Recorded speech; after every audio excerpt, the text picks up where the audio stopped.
स्वावलंबी हो रहा प्रदेश का युवा, सशक्त हो रहा उत्तराखंड। मुख्यमंत्री पुष्कर सिंह धामी के दूरदर्शी फैसलों और पारदर्शी नीतियों से उत्तराखंड में रोजगार की बयार बह रही है।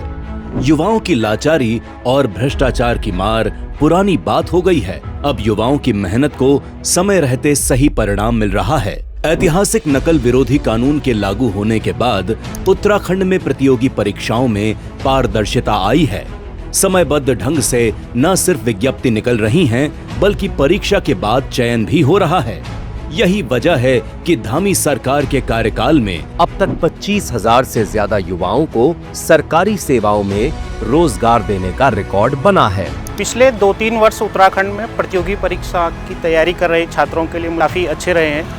उसका महत्वपूर्ण कारण ये है कि एक तो निरंतर रूप से परीक्षाएं आयोजित हो रही है, समयबद्ध रूप में परीक्षाओं के परिणाम भी आ रहे हैं, और परीक्षाओं में सबसे महत्वपूर्ण विषय रहता है पारदर्शिता और शुचिता का, वो इंश्योर हुआ है।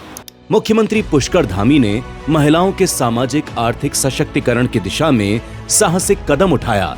सरकारी नौकरियों में महिलाओं के लिए 30% क्षैतिज आरक्षण के प्रावधान से प्रदेश की महिलाओं को रोजगार में समान अवसर मिल रहे हैं।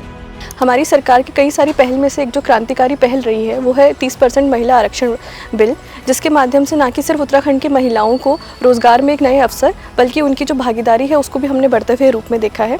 इसके लिए हम हमेशा ही उत्तराखंड सरकार के आभारी रहेंगे। कुशल युवाओं को रोजगार देने के लिए राज्य सरकार लगातार रोजगार मेले आयोजित कर रही है। इन सभी प्रयासों से सरकारी सिस्टम पर युवाओं का भरोसा मजबूत हुआ है।